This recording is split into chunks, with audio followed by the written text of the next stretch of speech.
Middle education के एक और धमाकेदार वीडियो में आपका स्वागत है। फाइनली मैं लगभग सभी विषय का अपलोड कर दिया हूं। ये अंतिम होना है सामाजिक विज्ञान का।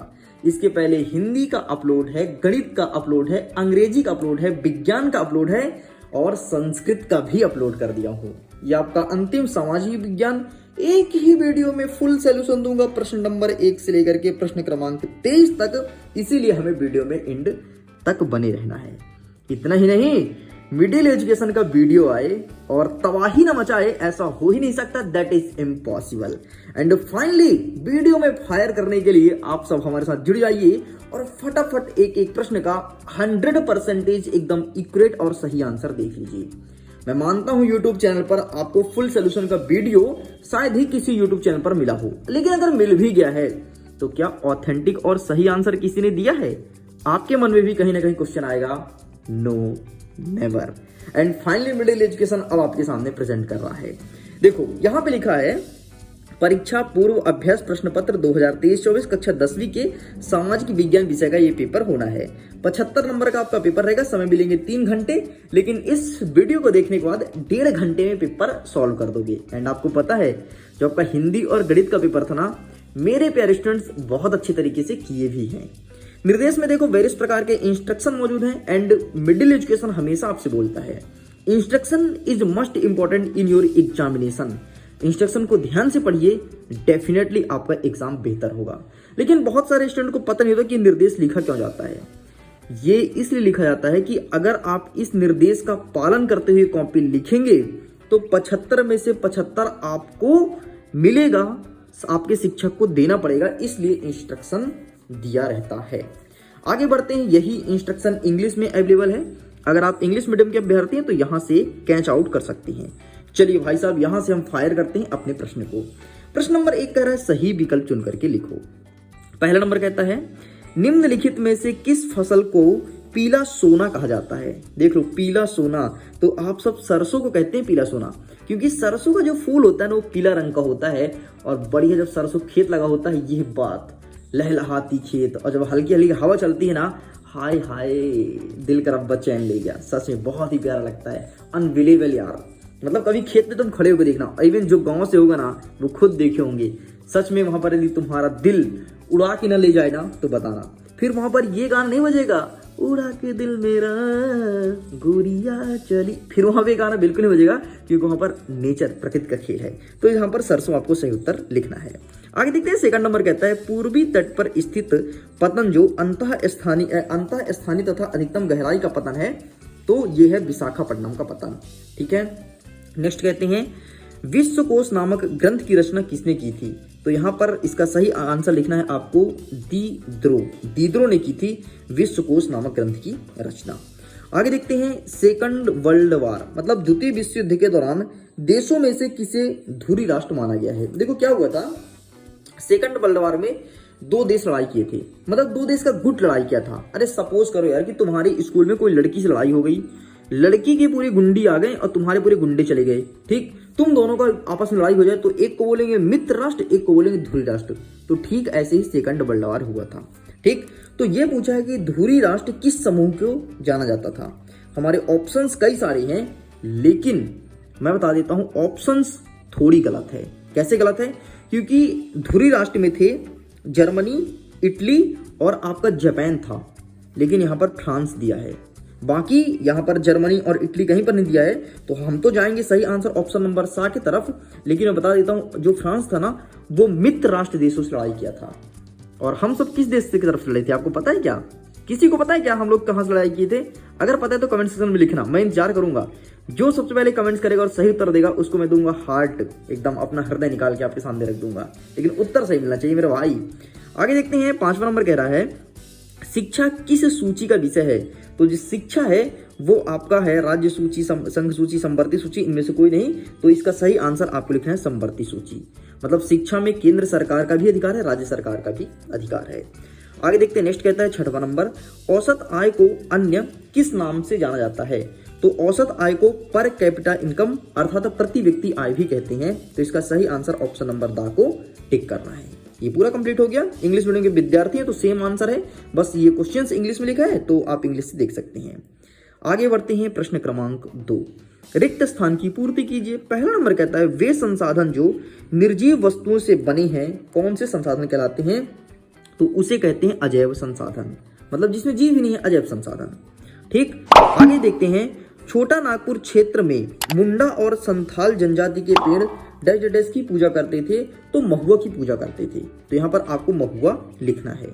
आगे बढ़ते हैं तीसरा नंबर, भारत के रसायन उद्योग का एशिया महाद्वीप में डैश डैश स्थान है, तो एशिया महाद्वीप में इसका तीसरा स्थान है, मतलब केमिकल जो इंडस्ट्रियल एरिया है, केमिकल जो इंडस्ट्री है उसमें से हम लोग को थर्ड रैंक लगता है हमारे हिंदुस्तान का। नेक्स्ट, बेल्जियम डैश डैश महाद्वीप का एक छोटा सा देश है, तो बेल्जियम यूरोप महाद्वीप में है। अच्छा, हम लोग किस महाद्वीप में रहते हैं, हम लोग एशिया महाद्वीप में रहते हैं, इस चीज को पता होना चाहिए।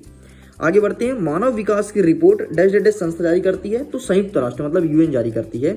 मनरेगा में डैश डैश दिन का रोजगार गारंटी जाती है, तो मनरेगा में 100 दिन का रोजगार दिया जाता है। और अगर आप गांव से बिलोंग करते हैं तो देखेंगे जो गांव के गरीब परिवार के व्यक्ति हैं वो ज्यादातर मनरेगा के थ्रू ही जॉब पाते हैं। और यहाँ पर हमारे मध्य प्रदेश में शायद 107 रुपए है, हर एक राज्य का अलग अलग है मनरेगा रेट, हमारे मध्य प्रदेश में शायद 107 रुपए है, बट मुझे कंफर्म नहीं पता, 107 वैसे मैं कहीं पढ़ा था। ठीक है, बाकी 100 दिन की रोजगार गारंटी दी जाती है, तो इस प्रकार से ये भी कंप्लीट होगा। अच्छा सुनिए, इस वीडियो को उन सभी दोस्तों को भेजिए जो किसी कारणवश पैसे पे करके पढ़ाई नहीं कर पाते हैं, क्योंकि मैं सीधे सीधे आंसर नहीं बताया हूं, आपको समझाया भी हूं।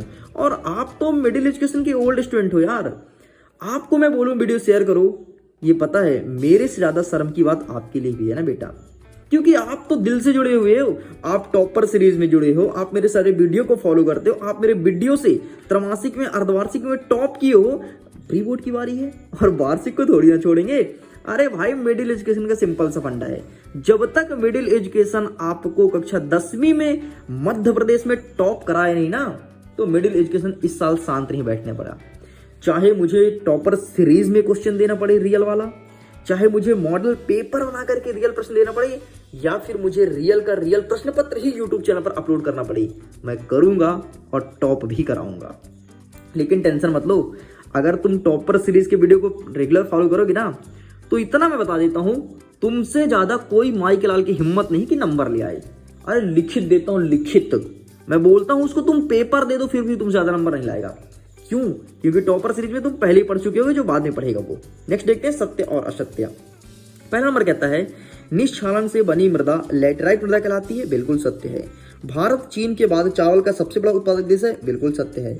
नेक्स्ट कहता है 1953 में वायु परिवहन का राष्ट्रीयकरण किया गया था, बिल्कुल सत्य है। चंडीगढ़ केंद्र शासित प्रदेश है, बिल्कुल सत्य है। नेक्स्ट, खुली बेरोजगारी को छिपी बेरोजगारी भी कहते हैं, नहीं, खुली बेरोजगारी अलग है, छिपी बेरोजगारी अलग है। नेक्स्ट, भारत में करेंसी नोट भारतीय स्टेट बैंक द्वारा जारी करते हैं, नहीं, इसे जारी करता है RBI, reserve bank of India, not state bank. State bank तो एक बैंक है, ठीक है। इस प्रकार से ये भी कंप्लीट होता है, मतलब ऊपर 4 सही बाकी 2 गलत है। आइए सही जोड़ी देख लेते हैं। पहला नंबर कहता है रबर का सबसे बड़ा उत्पादक राज्य, तो यहाँ पर आपको केरला के साथ मैच करना है। उगते सूर्य की किरण, तो यहाँ पर आजादी मिलना हो जाएगा। नेक्स्ट कहता है ये क्या है भाई, अनावृंद्रनाथ, नहीं, प्रिंट मिस्टेक है, रविंद्रनाथ टैगोर, तो यहाँ पर आपको भारत माता कर देना है। नेक्स्ट, सरकार का बेहतर रूप, तो यहाँ पर आपको लोकतांत्रिक कर देना है। नेक्स्ट, आय और उपभोग का अंतर, तो यहाँ पर आपको बचत कर देना है। नेक्स्ट, सरकार द्वारा प्रतिबंधों को हटाना ही उदारीकरण कहलाता है। तो इस प्रकार से पूरा कंप्लीट होता है। आगे देखते हैं, प्रश्न नंबर 5 कह रहा है कि एक वाक्य में उत्तर दीजिए। पहला नंबर कहता है कि टिहरी में किसान द्वारा कौन सा आंदोलन चलाया गया था, तो यहाँ पर चलाया गया था जंगल बचाओ आंदोलन। कौन सा? जंगल बचाओ आंदोलन, इस चीज को ध्यान रखिएगा। आगे बढ़ते हैं, हौज खास का निर्माण किसने कराया था, तो अलाउद्दीन खिलजी ने कराया था। नेक्स्ट, भारत का कौन सा नगर इलेक्ट्रॉनिक उद्योग की राजधानी है, तो बेंगलुरु। बेंगलुरु को इलेक्ट्रॉनिक उद्योग कहते हैं। बेंगलुरु में ही हर एक चीज होता है, मतलब जो सॉफ्टवेयर संबंधित होता है बेंगलुरु में होता है, और उसे सिलिकॉन सिटी भी कहा जाता है। भूमध्य सागर के पूर्व में स्थित देश को क्या कहते हैं, तो उत्तर पूर्वी एशियाई देश कहते हैं। नेक्स्ट, नई आर्थिक नीति कब लागू हुई थी, तो 1991 में नई आर्थिक नीति लागू हुई थी, जिसे कहते हैं LPG, लिबरलाइजेशन, प्राइवेटाइजेशन, ग्लोबलाइजेशन। यदि मैं हिंदी में बोलूं तो निजीकरण, वैश्वीकरण और उदारीकरण। नेक्स्ट, बहुराष्ट्रीय कंपनी द्वारा किए गए निवेश को क्या कहते हैं? तो इसे कहते हैं विदेशी निवेश। इस प्रकार से ये भी कंप्लीट होता है। देखिए इसका आंसर आपको पीडीएफ के रूप में मिलेगा, कुछ इस प्रकार से आप देख सकते हैं। एक एक चीज का लिखित आंसर दिया जाएगा बतौर पीडीएफ। तो जाइए, लिंक डिस्क्रिप्शन बॉक्स में है, जाकर के डाउनलोड कीजिए। इतना ही नहीं, इस प्रकार से मैंने पीडीएफ क्रिएट किया है, तो आप जाइए पीडीएफ को डाउनलोड लीजिए, प्रॉब्लम क्या है। चलिए आगे बढ़ते हैं। प्रश्न नंबर 6, छठवां नंबर कहता है एजेंडा 21 क्या है, इसका मुख्य उद्देश्य बताइए। और टॉपर सीरीज का जब मैं अध्याय नंबर 1 कवर कर रहा था, एजेंडा 21 को टिक कराया था, और याद करो उसने बोला था ना कि 21 लक्ष्यों पर बात किया गया था, इसलिए इसको 21 नाम दिया गया था। ठीक, तो भाई इसका आंसर क्या लिखेंगे? आंसर हम आपके सामने दिखा देते हैं, ये रहा आपके सामने आंसर। तो please take a screenshot and यही आंसर लिख करके आइएगा। साइड करते हैं। नेक्स्ट कहता है 7वां नंबर, पारिस्थितिक तंत्र किसे कहते हैं? एंड अथवा में कहता है वन्य जीव संरक्षण अधिनियम में संकटग्रस्त जातियों को बचाने के लिए 2 कानून को लिखिए। तो हम आपको दिखाते हैं पारिस्थितिक तंत्र। तो ये रहा आपके सामने पारिस्थितिक तंत्र, इसका फोटो क्लिक कर लीजिए। साइड करते हैं। Next question. नेक्स्ट हमारा 8वां नंबर कहता है कि स्वर्णिम चतुर्भुज महाराजमार्ग की 2 विशेषताएं लिखिए। और अथवा में कहता है देश की पहली रेलगाड़ी कब और कहां चलाई गई थी? तो ये तो सबको पता है कि 1853 में मुंबई से ठाणे के बीच चलाई गई थी। ठाणे या थाणे सब अपना अपना बोलते हैं, क्योंकि महाराष्ट्र का नाम है। ठीक है, तो हम आपको दिखाएंगे स्वर्णिम चतुर्भुज महाराजमार्ग की 2 विशेषताएं। तो ये रहा भाई साहब स्वर्णिम चतुर्भुज की विशेषताएं। पहला नंबर देखो, और ये रहा दूसरा नंबर। 2 विशेषताएं आपसे पूछा है, 2 ही लिखना था। आगे बढ़ते हैं। नेक्स्ट कहता है कि कच्चे माल के आधार पर उद्योग के प्रकार बताना है। और अथवा कहता है कि सूचना प्रौद्योगिकी किसे कहती है? तो ये रहा भाई साहब कच्चे माल वाला, इसका भी स्क्रीनशॉट ले लीजिए। ठीक, ये भी कंप्लीट होता है। आगे बढ़ते हैं। नेक्स्ट कहता है चंपारण सत्याग्रह कब और क्यों चलाया गया था? और अथवा में कहता है कि अल्लूरी सीताराम राजू कौन थे?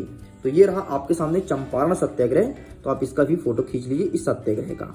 ठीक, चलिए साइड करते हैं। नेक्स्ट कहता है 11वां नंबर, यूरोप में सब लोगों के जीवन पर आलू का क्या प्रभाव पड़ा? बाप रे, आलू का क्या प्रभाव पड़ा, देख रहे हो।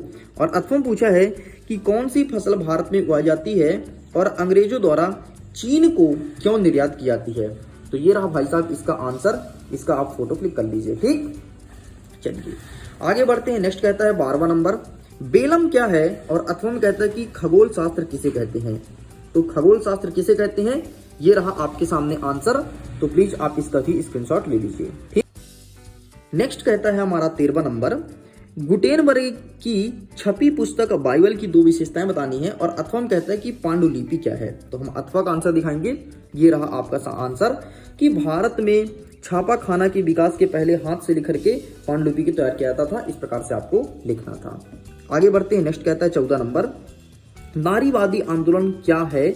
और अथवा में कहता है कि महिलाओं का राजनीति में प्रतिनिधित्व से क्या तात्पर्य है?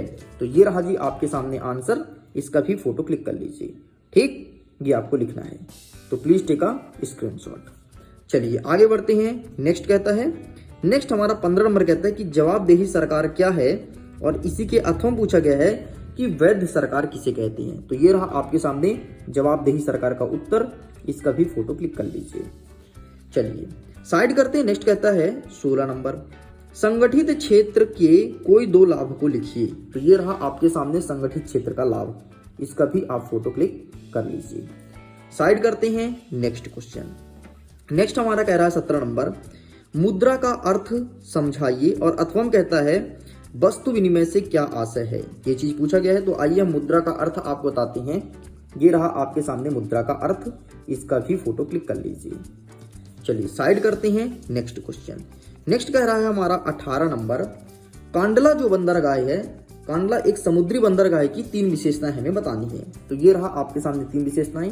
पहला देखो, कक्ष में कांडला आजादी के तुरंत बाद विकसित किया गया पहला बंदरगाह था। दूसरा देखो, इसे मुंबई बंदरगाह पर यातायात की मात्रा को कम करने के लिए विकसित किया गया था। तीसरा नंबर, यह एक ज्वारी बंदरगाह है। बस इतना आपको लिखना है। आगे बढ़ते हैं। नेक्स्ट कहता है हमारा प्रश्न क्रमांक 19 नंबर कहता है ब्रिटेन की महिला कामगारों ने स्पिनिंग जोनी पर हमले क्यों किए थे? तो ये रहा भाई साहब इसका आंसर, ये आपको लिख करके आना है। देख लीजिए, ब्रिटेन में औद्योगिक से ठीक पहले के दौर के पूर्व औद्योगिकीकरण कहते हैं यह वह समय था जब ब्रिटेन में कारखाने नहीं खुले थे। इस अवधि के व्यवसाय को नेटवर्कों अनूठा किस्म का था जिसे व्यापार नियंत्रित करते थे। इस प्रकार से आंसर आपको लिखना था। आगे देखते हैं प्रश्न नंबर 20 कह रहा है कि संघीय शासन व्यवस्था की विशेषता लिखिए, अथवा कहता है कि क्षैतिज वितरण क्या है समझा करके लिखिए। तो ये रहा जी आपके सामने संघीय व्यवस्था वाला, तो आप इसका स्क्रीनशॉट ले लो। ये रहा 3, 4, 5, ठीक, और ये रहा आगे का। तो हमें ज़्यादा पॉइंट नहीं लिखना है, हमारा प्रश्न 3 नंबर का, तो केवल आपको 3 पॉइंट लिखना है, लेकिन मेरे पास जितने आंसर थे मैंने आपको दिखा दिया। आगे बढ़ते हैं। 21 नंबर कहता है कि साइमन कमीशन का गठन क्यों किया गया, भारतीयों ने इसका विरोध क्यों किया। तो ये रहा आपके सामने साइमन कमीशन का गठन क्यों किया गया, पूरा का पूरा आप देख सकते हैं। इस प्रकार से आपको लिखना है, ठीक। तो प्लीज आप इसका भी स्क्रीनशॉट ले लीजिए। चलिए आगे बढ़ते हैं। ये रहा इसका स्क्रीनशॉट लो। चलिए आगे बढ़ते हैं। ये रहा इसका भी स्क्रीनशॉट लीजिए। ये रहा पूरा स्क्रीनशॉट ले लो। काफी लंबा आंसर, लेकिन आपको इतना नहीं लिखना है, ठीक है। चलिए आगे बढ़ते हैं। नेक्स्ट कह रहा है हमारा प्रश्न नंबर 22वां नंबर कहता है राजनीतिक दल के प्रमुख कार्यों का वर्णन करना है। 4 नंबर का प्रश्न है। अथवा कहता है कि राजनीतिक दलों के साक्ष्य क्या चुनौती है समझाइए। तो ये रहा राजनीतिक दल के कार्यों का वर्णन, ये पूरा लिखा गया है। आप इसका स्क्रीनशॉट ले लो, पहला पॉइंट। दूसरा देखो, जनता को राजनीतिक शिक्षा देना। नेक्स्ट कहता है 3रा नंबर, सार्वजनिक नीतियों के निर्माण में जनता का नेतृत्व, ठीक है। नेक्स्ट कहता है जनता और सरकार के बीच कड़ी का कार्य करना। नेक्स्ट कहता है चुनाव लड़ने व सरकार बनाना। नेक्स्ट कहता है सरकार की आलोचना करना। इस प्रकार से आपको लिखना था। चलिए आगे बढ़ते हैं। अंतिम प्रश्न, प्रश्न क्रमांक 23वां नंबर कहता है कि भारत के मानचित्र को बताना है। यहाँ पर रानीगंज है, झारिया है, कोरबा और सिंगरौली है, ठीक। तो रानीगंज आपके झारखंड में है, झारिया भी आपके झारखंड में है, कोरबा आपके छत्तीसगढ़ में और सिंगरौली आपके मध्य प्रदेश में है। तो आइए इसका भी आंसर हम आपको दिखा देते हैं कि मैप में कहाँ कहाँ भरना है। का नक्शा दिया जाएगा, जिसमें से सबसे पहले आपको रानीगंज लिखना है। तो रानीगंज सिंपल सा आपको यहाँ पर लिख देना है, झारखंड के पास, यहाँ पे। नेक्स्ट कहता है झारिया, झारिया यहाँ पे लिख देना है, ठीक। नेक्स्ट कहता है कोरबा, कोरबा छत्तीसगढ़ में है, यहाँ पे लिख देना है कोरबा। और नेक्स्ट कहता है आपका सिंगरौली, सिंगरौली यहाँ पे है, ये यहाँ पे, ठीक। इस प्रकार से आपको लिख देना। मैं इसमें गोद नहीं रहा हूँ क्योंकि बुक है पूरा मैप का, अगर मैं इसमें गोदूंगा तो खराब हो जाएगा। बाकी आपने समझ गया हो कौन सा चीज कहाँ पे लिखना है। वीडियो पसंद है तो वीडियो को लाइक कीजिएगा, अपने दोस्तों के साथ शेयर कीजिएगा। मन में कोई डाउट है तो इंस्टाग्राम पर मैसेज करके पूछ लीजिए। पीडीएफ को डाउनलोड कीजिए, लिंक डिस्क्रिप्शन बॉक्स में दिया गया है। बाकी व्हाट्सएप ग्रुप दिया है जो कि टॉपर सीरीज ग्रुप है, जाकर के व्हाट्सएप में जुड़ सकते हैं। मैं करता हूँ वीडियो पिंड एग्जाम के लिए। All the best.